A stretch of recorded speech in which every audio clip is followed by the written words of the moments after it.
এক একটা নারীকে আল্লাহ তাআলা এক একটা ফ্যামিলির ম্যানেজিং ডাইরেক্টর বানিয়ে দিয়েছে। অনেক স্ত্রী আছে স্বামী ঘরে ঢুকলেই ঘরে আটা নাই, রুটি নাই, চাল নাই, ডাল নাই। অনেক বোনেরা আছে বাইরে যাওয়ার সময় পার্লারিং করে মেকআপ করে সুন্দর জামা কাপড় পরে বাইরে যায়, আর স্বামীর সামনে আসলে বুয়ার মতো থাকে। ড্রাইভারের সাথে কথা বলার সময় মিষ্টি হাসি দিয়ে কথা বলে। বাজারে শপিং করতে গেলে আসসালামু আলাইকুম ভাই কেমন আছেন, কি সুন্দর আসসালামু আলাইকুম। স্বামীর সামনে আসলে আর এই মিষ্টি কথাটা নাই। কেউ ফোন দিয়েছে, হ্যালো কে, স্বামীকে চায়, উনি বাসায় নাই, কাট। আমার বোনেরা, আমার মায়েরা, খবরদার, আপনার স্বামীর ভেতরে আপনার জান্নাত, আপনার স্বামীর ভেতরে আপনার জাহান্নাম। Rose TV 24. Enjoy by listening to the Holy Quran. স্ত্রীদেরকে আল্লাহ কি দায়িত্ব দিয়েছে একটা ফ্যামিলিকে সুন্দর করতে, একটা দাম্পত্য জীবনকে সুন্দর করতে। স্ত্রীর এক নম্বর দায়িত্ব হচ্ছে she should make a comfort to her husband. স্ত্রীর উচিত স্বামীর জন্য ঘরটাকে প্রশান্তির নীর বানিয়ে রাখা। কি বানিয়ে রাখা? প্রশান্তির নীর। স্ত্রী হওয়া উচিত এমন যাকে দেখলে স্বামীর চোখ জুড়ায়, স্বামীর প্রাণ জুড়িয়ে যায়, স্বামীর হৃদয়টা ঠান্ডা হয়ে যায়, ঠিক কিনা? আর স্ত্রীর দিকে তাকালে যদি মেজাজ গরম হয়ে যায়, মেজাজ খিটখিটে হয়ে যায়, ঝামেলা আছে না নাই? ঝামেলা আছে। এজন্য মেহেরবানি করে আমাদের বোনরা যারা, এমন কোনো কাজ করবেন না যেটা স্বামীর মেজাজকে খিটখিটে করে দেয়। কারণ আল্লাহ তাআলা আপনাদেরকে তৈরি করেছে লিতাসকুনু ইলাইহা, স্বামী আপনার কাছে গেলেই যেন তার হৃদয়টা প্রশান্ত হয়ে যায়, ঠিক কিনা? অনেক স্ত্রী আছে না জেনে না বুঝে স্বামীর সাথে এমন খিটখিটে মেজাজ দেখায় যেটা স্বামীর জন্য মেনে নেওয়া কষ্টকর। স্বামীর জন্য একটা ত্রাস হয়ে দাঁড়ায় স্ত্রী, ত্রাস। অনেক স্বামী আছে স্ত্রীর এরকম আচরণের কারণে, অতিরিক্ত প্রেসার ক্রিয়েট করার কারণে স্ত্রীদেরকে ভয় পায়। এজন্য বোনদেরকে বলবো লিতাসকুনু ইলাইহা, এমন ভাবে আপনি আপনার স্বামীর সামনে নিজেকে প্রেজেন্ট করেন যাকে আপনাকে দেখলে আপনার স্বামীর চোখ জুড়িয়ে যায়, হৃদয়টা প্রশান্ত হয়ে যায়, আপনাকে দেখলেই আপনাকে ভালোবাসতে মনে চায়, ঠিক কিনা? এজন্য রব্বুল আলামিন বলেন আমি নারীদেরকে তৈরি করেছি লিতাসকুনু ইলাইহা, যেন পুরুষেরা স্ত্রীদের সংস্পর্শ যখন পায় পুরুষদের হৃদয়টারে প্রশান্ত করে দেয়। কে? রব্বুল আলামিন বলেছেন খাদিজার জন্য জান্নাতে আমি এমন একটা ঘর বানিয়েছি যেই ঘরের মধ্যে কোনো বিশৃঙ্খলা নাই। খাদিজার জন্য জান্নাতে এমন একটা প্রাসাদ আমি বানিয়েছি যেই প্রাসাদের মধ্যে কোনো আওয়াজ নাই, কোনো কোলাহল নাই, কোনো বিশৃঙ্খলা নাই। কারণ খাদিজা আমার নবীকে এমন একটা ঘর উপহার দিয়েছে যেই ঘরের মধ্যে কোনো বিশৃঙ্খলা ছিল না, আওয়াজও ছিল না। পড়েন সুবহানাল্লাহ। আল্লাহ রাসূল যখন সারাদিন কাফেরদের মাঝে কোরআনের দাওয়াত দিতেন, কোলাহল, মারামারি, জীবনের ঝুঁকি নিয়ে মক্কার কুরাইশদের মাঝে যখন দাওয়াত দিতেন, সব বিশৃঙ্খলা, ঝামেলা, গোলমাল শেষ করে রাতের বেলায় যখন খাদিজার ঘরে বিশ্বনবী ঢুকতেন, বিশ্বনবীর হৃদয়টারে প্রশান্ত করে দিত কে? আম্মাজান খাদিজা বিশ্বনবী সাল্লাল্লাহু আলাইহি ওয়াসাল্লামের জন্য এমন ঘর উপহার দিয়েছেন যেই ঘরে বিশ্বনবী আসলে বিশ্বনবীর হৃদয়টা ঠান্ডা হয়ে যেত। সুবহানাল্লাহ পড়ে। অনেক স্ত্রী আছে স্বামী ঘরে ঢুকলেই ঘরে আটা নাই, রুটি নাই, চাল নাই, ডাল নাই, এটা লাগবে, ওইটা লাগবে, ওখানে যেতে হবে, একটার পর একটা ফিরিস্তি বলে বেড়ায়, আছে না নাই? না, এটা করবেন না। আপনার কি লাগবে এই সব দায়িত্ব আল্লাহ তাআলা স্বামীকে দিয়েছে। স্বামীকে জানাবেন, তবে ধীরে সুস্থে, ধীরে সুস্থে স্বামীর জন্য ঘরটাকে এমন করে রাখতে হবে যেন ঘরে ঢুকলেই স্বামীর হৃদয়টারে প্রশান্ত করে দেয় কে? এজন্য স্ত্রীর প্রথম দায়িত্ব ঘরটারে প্রশান্তির নীর বানানো। একটা সুখী দাম্পত্য জীবনের জন্য স্ত্রীর 2 নাম্বার দায়িত্ব হচ্ছে স্বামীকে ইন্সপায়ার করা, স্বামীকে সাহস জোগানো, পিছন থেকে ড্রাইভিং পুশের মতো কাজ করা।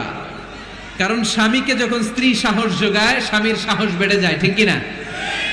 আল্লাহর হাবিব সাল্লাল্লাহু আলাইহি ওয়াসাল্লামের কাছে কোরআনের আয়াত নাযিল হলো, ইকরা বিসমি রাব্বিকাল্লাযী খালাক, খালাকাল ইনসানা মিন আলাক, ইকরা ওয়া রাব্বুকাল আকরাম আল্লাযী আল্লামা বিল কলম আল্লামাল ইনসানা মা লাম ইয়ালাম। পড়েন আল্লাহু আকবার। সূরাতুল আলাকের 5 আয়াত হেরা গুহায় যখন নাজিল হয়ে গেল, বিশ্বনবী সাইয়েদনা জিবরাইলকে নিজ আকৃতিতে দেখলেন, পা থেকে মাথা পর্যন্ত দেখে বিশ্বনবী ভয় পেয়ে গেলেন। বিষ্ণু ঈসা ইসলামের হৃদয় কাঁপতে আরম্ভ করলো। কোরআনের 5 আয়াত নিয়ে হেরা গুহা থেকে বিশ্বনবী আম্মাজান খাদিজাতুল কুবরা রাদিয়াল্লাহু তাআলা আনহার কাছে চলে আসলেন। এসে ডেকে বললেন, খাদিজা জাম্মিলুনি জাম্মিলুনি, কম্বল দিয়ে তুমি আমারে চাপা দাও, আমার ভয় লাগছে, মনে হয় আমি বাঁচবো না। আম্মাজান খাদিজা বললেন, কি হয়েছে আপনার? বিশ্বনবী বললেন, বিশাল বড় একটা লোক কোরআনের 5 আয়াত নিয়ে এসেছে। ওই লোকের পা হেরা গুহার মধ্যে, মাথাটা আকাশের উপরে, এত বিশাল সত্তা, বিশাল কোন মানুষ জীবনে আমি দেখি নাই। এসে সে পরিচয় দিয়েছে সে নাকি জিব্রাইল ফেরেশতা। বিশ্বনবী বললেন, মনে হয় আমি বাঁচবো না, আমার জ্বর চলে এসেছে, আমার হৃদয়ের মধ্যে কাঁপুনি শুরু হয়েছে, তুমি আমারে কম্বল দিয়ে চাপা দাও। আম্মাজান খাদিজা বললেন, ও নবী, ভয় পাবেন না, আমার আল্লাহ কোনোদিন আপনারে অপমান করবেন না। সুবহানাল্লাহ পড়েন। ওয়াল্লাহি ওয়াল্লাহি লা ইউখজিক আল্লাহু আবাদা। নবী গো, আল্লাহ আপনারা অপমান করবেন না, কারণ আপনার মধ্যে এমন এমন ভালো ভালো গুণ আছে, এই গুণাবলীগুলি যে মানুষের মধ্যে থাকে তাকে আমার রব কোনোদিন অপমান করতে পারে না। চিল্লায় বলেন ঠিক কি না? নবী হে, ইন্নাকা লা তাসিলুর রাহিমা, আপনি আত্মীয়তার সম্পর্ক বজায় রাখেন। ও নবী, তাসদুকুল হাদিসা, সব সময় আপনি সত্য কথা বলেন। ওয়া তাহমিলুল কাল্লা, আপনি মানুষের বোঝা টেনে দেন। ওয়া তাকসিবুল মা'দুমা, যার উপার্জন করার কেউ নাই, নিজে গায়ে খেটে আপনি তারে উপার্জন করে দেন। ওয়া তুআইনু আলা নাওয়াইবিল হক, সত্য যেখানে বিপন্ন সেখানে আপনি সাহসী সৈনিকের মতো দাঁড়িয়ে যান। সুবহানাল্লাহ। নবী হে, আপনি ভয় পাবেন না, কারণ আপনি এমন অসাধারণ ব্যক্তিত্ব, এমন জনকল্যাণমূলক কাজের আঞ্জাম আপনি দেন, এরকম লোককে আল্লাহ কখনো অপমান করতে পারে? আপনি চালিয়ে যান, আপনাকে থামানোর মতো অপশক্তি গোটা বিশ্বে দ্বিতীয়টা নাই। চিল্লায় বলেন ঠিক কি না? বিশ্বনবীকে সাহস জুগিয়েছেন, এরকম সাহস জোগানোর মতো স্ত্রী আমাদের দরকার আছে না নাই? বিশ্বনবী সারাদিন বাইরে যখন কাফের মুশরিকদের অত্যাচার অনাচার সহ্য করে ঘরে আসতেন, আম্মাজান আয়েশা এমন সাহসিকতার বাণী শোনাতেন, এমন মোটিভেশন শোনাতেন, এমন ইন্সপায়ারেশন দিতেন, বিশ্বনবী সারাদিনে সব দুঃখ কষ্ট ভুলে গিয়ে এর পরের দিনের দাওয়াতি কাজের জন্য নতুন করে এনার্জি ফিরে পেতেন। চিল্লায় পড়েন আল্লাহু আকবার। এজন্য স্ত্রীর 2 নাম্বার কাজ হচ্ছে স্বামীকে সাহস যোগানো। 2 নাম্বার কাজ কি? স্বামীকে সাহস যোগানো, স্বামীকে সাপোর্ট দেয়া। স্ত্রীর 3 নাম্বার কাজ হচ্ছে স্বামীর ডাকে সাড়া দেয়া। কি দেয়া? স্বামী যদি স্ত্রীর সঙ্গ পেতে চায়, স্ত্রীর ওই ডাকে সাড়া দিতে হবে। রাতের বেলা স্বামী যদি স্ত্রীর সঙ্গ চায়, আর স্ত্রী যদি সঙ্গ না দিয়ে চলে যায়, ফজর পর্যন্ত স্ত্রীর উপর আল্লাহর ফেরেশতারা লানত দিতে থাকে। চিল্লায় পড়েন নাউযু বিল্লাহ। তবে হ্যাঁ, ভ্যালিড যদি কোনো কজ থাকে, ভ্যালিড কজ, অসুস্থতা, অন্যান্য কমপ্লেক্সিটি যদি থাকে, সেটা ভিন্ন ব্যাপার। কিন্তু ইগোর কারণে, ইগো, মেজাজ দেখিয়ে, রাগ দেখিয়ে কোনো বোন যদি স্বামীর আহ্বানে সাড়া না দিয়ে মুখ ফিরিয়ে চলে যায়, ফজর পর্যন্ত আল্লাহর ফেরেশতারা ওই মহিলার উপর লানত দিতে থাকে। আওয়াজ করে পড়তে হবে নাউযু বিল্লাহ। আবার বিশ্বনবী বলেছেন, খবরদার, রমজান ছাড়া কোন নফল রোজা কোন স্ত্রী যদি রাখতে চায়, নফল রোজা রাখার আগে স্বামীর কাছ থেকে যেন সে অনুমতি নিয়ে নেয়। নফল রোজা, আওয়াজ করে বলেন কি রোজা? ফরজ রোজা না। দিনের বেলা যেহেতু রোজা রাখতে হয়, কোন নারী, কোন যুবতী নারী, বয়স্কা নারীদের কথা ভিন্ন, কোন যুবতী নারী যদি নফল রোজা রাখতে চায়, সে তার স্বামীর পারমিশন নেবে। কারণ হয়তো স্বামী দিনের বেলা স্ত্রীর সঙ্গ চেতে পারে, ঠিক কিনা? এজন্য স্বামীর কাছ থেকে পারমিশনের দরকার আছে না নেই? দাম্পত্য জীবনকে সুখময় করতে হলে একজন স্ত্রীর 4 নম্বর দায়িত্ব হচ্ছে নিজের সতীত্বের হেফাজত করা। 5 নম্বর দায়িত্ব হচ্ছে স্বামীর সম্পদের হেফাজত করা। সাইয়েদনা আবু সুফিয়ান রাদিয়াল্লাহু তাআলা আনহু ছিলেন খুব কৃপণ মানুষ, বিষ্ণু ঈসা ইসলামের শ্বশুর। সহিহ বুখারীতে এসেছে, ওনার স্ত্রী এসে আল্লাহ রাসূল সাল্লাল্লাহু আলাইহি ওয়াসাল্লামের কাছে বলেন, ইয়া রাসূলুল্লাহ, ইন্না আবা সুফিয়ান রাজুলুন শাহীহ। হে আল্লাহর রাসূল, আবু সুফিয়ান খুব কৃপণ মানুষ, আমার আর আমার সন্তানদের খরচের জন্য যে টাকা পয়সা লাগে আমার স্বামী দেয় না। এখন আমার স্বামীর অনুমতি ছাড়া সিন্ধুক থেকে টাকা নেয় আমার জন্য জায়েজ কিনা? আল্লাহর হাবিব বললেন, হ্যাঁ, স্বামী যদি কৃপণ হয় তাহলে ফ্যামিলির খরচের জন্য যতটুকু দরকার অতটুকু নিতে পারবা, ওইটারে ক্ষমা করে দিবে কে? আমাদের অনেকের মধ্যে অনেক কৃপণ লোক আছে না নাই? এই কৃপণ লোক যদি থাকে, আপনার অনুমতি ছাড়াও ভাবি আপনার পকেট থেকে টাকা নিতে পারবে। কৃপণ যারা, তাদের পারমিশন ছাড়া পকেট থেকে, আলমারি থেকে টাকা নিয়ে যতটুকু দরকার ফ্যামিলির ততটুকু খরচ করা যাবে, অতিরিক্ত খরচ করা যাবে না। 6 নাম্বার দায়িত্ব হচ্ছে ছেলে মেয়েদেরকে দেখাশোনা করা, ছেলে মেয়েদেরকে বুকের দুধ খাওয়ানো। অনেক মা আছে ছেলে মেয়েদেরকে বুকের দুধ খাওয়াতে চায় না, আছে না নাই? হ্যাঁ, ডানু খাওয়ায়, ডানু। আর কি খাওয়ায়? হ্যাঁ, মিল্ক ভিটা, আর নিডো, নেসলে, সেরেলাক, আর হ্যাঁ বায়োমিল্ক। মাশাআল্লাহ, অনেক নাম জানেন তো আপনারা। মেডিকেয়ার। তো এই বুকের দুধ খাওয়াতে চায় না অনেক মায়েরা। আপনার বুকের দুধের মধ্যে বাচ্চাদের জন্য আল্লাহ রাব্বুল আলামিন ন্যাচারাল ভ্যাকসিন দিয়ে দিয়েছেন। চিল্লায় পড়েন সুবহানাল্লাহ। ন্যাচারাল, প্রাকৃতিক টিকা, বাচ্চার জীবনের প্রথম টিকাটা, সন্তানের জীবনের নবজাতক শিশুর প্রথম টিকাটা আল্লাহ তাআলা মায়ের বুকের শাল দুধের ভেতরে দিয়ে দিয়েছেন। সুবহানাল্লাহ পড়ে। টিকাগুলো তো বাজার থেকে কিনতে হয়, প্রথম টিকাটা আল্লাহ ফ্রি দিয়ে দিয়েছে। সুবহানাল্লাহ পড়বেন না? এজন্য রাব্বুল আলামিন বলেন, ওয়াল ওয়ালিদাতু ইউরদি'না আওলাদাহুন্না হাওলাইনি কামিলাইনি লিমান আরাদা আন ইউতিম্মার রাদাআ। দুনিয়ার প্রতিটা মায়ের উচিত টানা 2 বছর তাদের সন্তান সন্ততিদেরকে দুধ খাওয়ানো। কয় বছর? আওয়াজ করে বলতে হবে, কয় বছর? মায়ের বুকের দুধ যে ছেলেগুলো খায় না, এদের ব্রেনের গ্রোথ হয় না। এগুলো হয় বলদা নাম্বার 1। কি হয়? বলদা নাম্বার 1। ফার্মের মুরগির মতো এগুলা। ফার্মের মুরগি দেখছেন? হ্যাঁ, ফার্মের মুরগি দেখবেন যে দোকানে যখন কিনতে যাবেন, এটারে নিয়ে যেখানে ওজন করে ওইখানে বসা রাখলে ওইখানেই বসে থাকে, আধা ঘন্টায় উঠবে না, এটা বসেই থাকে। আর গ্রামের মুরগি দেখছেন, দেশি মুরগি, ধরতে পারবেন এটারে? খবর আছে, ঘাম ছুটায় ছাড়বে। তো মায়ের বুকের দুধ যেগুলা খায় এগুলা দেশি মুরগির মতো, আর এই নিডু খায় যেগুলা, এগুলো 1 নাম্বার বলদা হয়, আর ফার্মের মুরগির মতো হয়। ঠিক কিনা? উদাহরণটা দিলাম এই জন্য, আপনার সন্তানের ভবিষ্যতের কথা বোঝানোর জন্য উদাহরণটা দিয়েছে।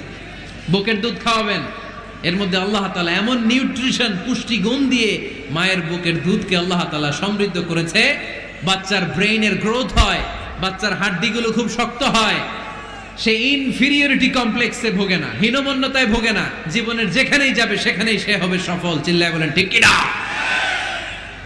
অনেক মা আছে বুকের দুধ খাওয়াতে চায় না, ডানু খাওয়ায়, নিডু খাওয়ায়, আবার নিজেদের কাজের জন্য ব্যস্ত, ছেলে মেয়েদেরকে সময় দেয় না। আছে না নাই? নারীরা চাকরি করতে পারবে, হেজাব করে নিজেকে পর্দার মধ্যে রেখে শিক্ষকতা করতে পারবে, ডাক্তারি করতে পারবে, সব পেশায় তারা যেতে পারবে, নিজেদেরকে পর্দার মধ্যে রেখে হেজাব পরে সব জায়গায় যেতে পারবে। কিন্তু সন্তানদেরকেও দেখাশোনার দরকার আছে না নাই? অনেক মায়েরা নিজেরা থাকে চাকরিতে আর ছেলে মেয়েদেরকে দিয়ে রাখে কাজের মেয়ের কাছে। আছে না নাই? মনে রাখবেন, আপনি যদি অফিসে চাকরিতে ব্যস্ত থাকেন আর ছেলে মেয়ে যদি কাজের মেয়ের কাছে মানুষ হয়, তাহলে ছেলে মেয়ে আপনার আচরণ পাবে না, সে কাজের মেয়ের বুয়ার আচরণ পেয়ে পেয়ে বড় হবে। চিল্লায় বলেন ঠিক কিনা? এক একটা নারীকে আল্লাহ তাআলা এক একটা ফ্যামিলির ম্যানেজিং ডাইরেক্টর বানিয়ে দিয়েছে। A woman is an MD of a family. একজন নারী একটা ফ্যামিলির ম্যানেজিং ডাইরেক্টর। এখানে অনেক কাজ আছে মিয়া। এখানে তার ফুড ম্যানেজমেন্ট এনশিওর করতে হয়, এখানে অনেক ডিপ্লোমেসি জানা লাগে। একজন নারীকে ফ্যামিলিতে টিকে থাকতে হলে কূটনীতি লাগে, শাশুড়ির সাথে বউয়ের ঝগড়া আছে না নাই, এটা ম্যানেজ করতে হয়। একান্নবর্তী ফ্যামিলি হলে স্বামীর ভাই বোন এদের মন মানিয়ে চলতে হয়, পুরো ঘরটাকে হ্যান্ডেল করতে হয়। এখানে আছে ফুড ম্যানেজমেন্ট, এখানে আছে ক্লিনিং ম্যানেজমেন্ট, এখানে আছে ডিপ্লোমাসি। পুরো ঘরের মধ্যে তো বিশাল একটা অফিস। এই কাজ ফেলে দিয়ে মহিলারা বাইরে ঘুরে বেড়ায় না। ফ্যামিলি সামলান। আপনি যদি ঘরমুখ হন তাহলে আপনার ফ্যামিলির মধ্যে বরকত দিয়ে এটাকে সমৃদ্ধ করে দিবে কে? তাহলে সুখী দাম্পত্য জীবনের 6 নম্বর ফর্মুলা হচ্ছে ছেলে মেয়েদেরকে সময় দেয়া। ছেলে মেয়েদেরকে সময় দেন। Spending money, spending time is more important than spending money for children. ছেলে মেয়েদের জন্য টাকা ব্যয় করার চেয়ে ছেলে মেয়েদের সাথে সময় ব্যয় করা বেশি গুরুত্বপূর্ণ। ঠিক কিনা? এমন অনেক ফ্যামিলি আছে আমি দেখেছি যে বাবাও চাকরিজীবী, মাও চাকরিজীবী। আছে না নাই? হয় ডে কেয়ারে না কাজের বুয়ার কাছে মানুষ হইতেছে। বাবা মারা যখন সকালে অফিসের জন্য বের হয় তখনও ছেলে মেয়ে ঘুমায়, আবার রাতে যখন মিটিং সিটিং সব শেষ করে ঘরে আসে তখনও ছেলে মেয়েগুলো ঘুমায়। শুক্রবার ছাড়া বাবা মার ছেলে মেয়েদের দেখা নাই। এরকম ফ্যামিলি আছে না নাই? ঢাকাতে পারিবারিক এই ক্রাইসিস, এই সংকটগুলো আমরা প্রায়ই শুনি। আল্লাহ তুমি আমাদের ফ্যামিলিগুলোরে বরকতময় করো, আমাদের ফ্যামিলিতে যেন আমরা জান্নাতি ইমেজ উপভোগ করতে পারি, তুমি তৌফিক দান করো। আওয়াজ করে পড়বো আমিন। 7 নাম্বার দায়িত্ব, বিশ্বনবী বলেছেন খবরদার, স্বামী পছন্দ করে না এমন কোন লোককে স্ত্রী যেন ঘরে অ্যালাউ না করে। স্বামী পছন্দ করে না এমন কোন লোককে আপনার স্ত্রী ঘরে অ্যালাউ করতে পারবে? আমার বোনেরা খবরদার, আপনার স্বামীর পারমিশন ছাড়া, আপনার স্বামী পছন্দ করে না এরকম কোন লোককে আপনার ঘরে আপনি অ্যালাউ করতে পারবেন না। 8 নাম্বার, স্বামীকে আর্থিকভাবে সহযোগিতা করা। যদি স্ত্রী ধনী হয়, আমরা সব এক করে ফেলছি, আসলে ইসলামের দৃষ্টিতে স্বামীর ব্যালেন্স আলাদা, স্ত্রীর ব্যালেন্স আলাদা। স্বামীর যাকাত আলাদা, স্ত্রীর যাকাত আলাদা, ঠিক কি না? স্ত্রী ধনী হতে পারে, স্ত্রীর আলাদা সম্পদ থাকতে পারে। যদি স্ত্রীর সম্পদ থাকে, স্ত্রীর উচিত তার সম্পদ দিয়ে তার স্বামীকে এস্টাবলিশ হতে, স্বাবলম্বী হতে সহায়তা করা। যদিও এটা আল্লাহ তাআলা আবশ্যক করে দেন নাই, কারণ আর্থিক ফিনান্সিয়াল সব কাজগুলোকে স্বামীর উপরে ফরজ করেছে কে? ফিনান্সিয়ালি 1 টাকা খরচ করা, 1 টাকার দায়ভার নেয়া কোনো স্ত্রীর উপরে আল্লাহ আবশ্যক করে নাই। তারপরেও স্ত্রী যদি ধনী হয়, স্ত্রীর যদি জায়গা জমি থাকে, সম্পদ থাকে, তাহলে স্ত্রীর উচিত তার স্বামীকে স্বাবলম্বী হতে সহযোগিতা করা, ঠিক কিনা? আমরা মডেল হিসেবে আম্মা জান খাদিজা রাদিয়াল্লাহু তাআলা আনহার জীবনের দিকে যদি তাকাই, তাহলে দেখবো উনি অনেক মহিয়সী, গরিয়সী একজন ব্যবসায়ী নারী ছিলেন। আম্মা জান খাদিজা রাদিয়াল্লাহু তাআলা আনহা ওনার ব্যবসায় স্টাফ হয়ে বিশ্বনবী ওনার সাথে পরিচিত হলেন। বিশ্বনবীর আমানতদারিতায় মুগ্ধ হয়ে আম্মাজান খাদিজা বিশ্বনবীরে বিয়ের প্রস্তাব দিলেন। আম্মাজান খাদিজা রাদিয়াল্লাহু তাআলা আনহার সাথে বিশ্বনবীর যখন বিয়ে হয়ে যায়, বিয়ের পরে আম্মাজান খাদিজা বলেন, ও বিশ্বনবী, আমার যত সম্পদ আছে, আমার ব্যবসায়ের যত মালামাল আছে, যত সম্পদ আছে, সব আমি আপনার পায়ের সামনে এনে রেখে দিলাম। আপনি দিয়ে দিলাম, সব সম্পদ আপনারা আমি দিয়ে দিলাম।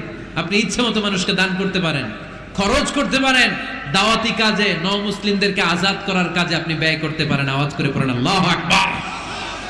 আম্মাজান খাদিজাকে যদি আমরা মডেল হিসেবে ধরি, তাহলে প্রতিটা বোনের উচিত তাদের যদি অর্থকড়ি থাকে, সম্পদ থাকে, স্বামীকে স্বাবলম্বী হতে ওই সম্পদ দিয়ে সাহায্য করার দরকার আছে না নাই? কথা বলেন না কেন? 9 নাম্বার, স্ত্রীর দায়িত্ব দাম্পত্য জীবনকে সুখময় করতে নিজেকে স্বামীর সামনে বিউটিফাই করে উপস্থাপন করা।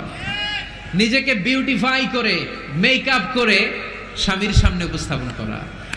আমি আমার মা বোনদেরকে বলবো, আপনারা নিজেদেরকে গুছিয়ে সাজিয়ে স্বামীর সামনে উপস্থাপন করেন। অনেক বোনেরা আছে বাইরে যাওয়ার সময় পার্লারিং করে, মেকআপ করে, সুন্দর জামা কাপড় পরে বাইরে যায়, আর স্বামীর সামনে আসলে বুয়ার মতো থাকে। আছে না নাই? স্বামীর সামনে পচা জামা, ছিঁড়া জামা, চুলের মধ্যে নাই সুগন্ধি, নিজেকে গুছিয়ে রাখে না, সামলে রাখে না, কাজের বুয়ার মতো নিজেকে উপস্থাপন করে স্বামীর সামনে।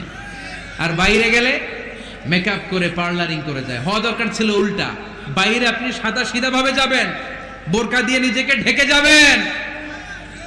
বাইরে যাওয়ার সময় কোনো নারী পারফিউম ইউজ করে যেতে পারবে না। নারীরা যত পারফিউম ইউজ করতে মনে চায় আপনার বেডরুমে, আপনার স্বামীর সামনে, ঠিক কিনা? স্বামীর সামনে পারফিউম ইউজ করেন, নিজেকে উজাড় করে সাজান স্বামীর জন্য। এই প্রতিটা সাজুগুজুতে সওয়াব আছে না নাই? ইসলাম কতটা চেক এন্ড ব্যালেন্স, কতটা ভারসাম্যপূর্ণ জীবন ব্যবস্থা। খবরদার, নারীরা ডিওডোরেন্ট ইউজ করে বাইরে যেতে পারবে, যেটা সে তার আর্মপিটে ইউজ করে, কিন্তু ঝাঁঝালো পারফিউম বোরকার উপর দিয়ে মেরে কোনো নারী বাইরে যেতে পারবে? কথা বলেন। সুনানে নাসাইর হাদিস, আল্লাহর হাবিব বলেন, আইয়ুমা ইমরাআতিন ইস্তা'তারাত নাফসাহা ফামাররাত আলা কওমিন লিয়াজিদু রিহাহা ফাহিয়া জানিয়া। কোন নারী যদি তার জামার উপর দিয়ে পারফিউম মেখে পুরুষ লোকের দৃষ্টি আকর্ষণের জন্য ঘরের বাইরে বের হয়, যতটা পুরুষ তার চেহারার দিকে লোলুপ দৃষ্টি নিয়ে তাকাবে, ততটা পুরুষের সাথে জিনার গুনাহ মহিলার আমলনামায় তুলে দিবে কে? পারফিউম মেখে যদি কোনো নারী বের হয় এই উদ্দেশ্যে যে ছেলেরা আমাদের প্রতি আকৃষ্ট হবে, যতটা ছেলে তার দিকে তাকাবে, প্রত্যেকটা ছেলের সাথে জিনার গুনাহ আল্লাহ তাআলা এমনি তার আমলনামায় তুলে দিবে। নাউজুবিল্লাহ পড়েন। এজন্য খবরদার, নিজেকে সাজিয়ে গুজিয়ে স্বামীর সামনে উপস্থাপন করুন সাজিয়ে গুজিয়ে। অনেক স্ত্রীরা আছে ড্রাইভারের সাথে কথা বলার সময় মিষ্টি হাসি দিয়ে কথা বলে। বাজারে শপিং করতে গেলে আসসালামু আলাইকুম ভাই কেমন আছেন, কি সুন্দর আসসালামু আলাইকুম। তো স্বামীর সামনে আসলে আর এই মিষ্টি কথাটা নাই, আসলে নাই। বাইরে তোমার চিকন গলায় কিসের আসসালামু আলাইকুম, হ্যাঁ না, বাইরে আপনি আসসালামু আলাইকুম দিতে যাবেন না, ঝটপট করে কর্কশ ভাষায় কথা বলে শেষ। কেউ ফোন দিয়েছে, হ্যালো কে, স্বামীকে চায়, উনি বাসায় নাই, কাট।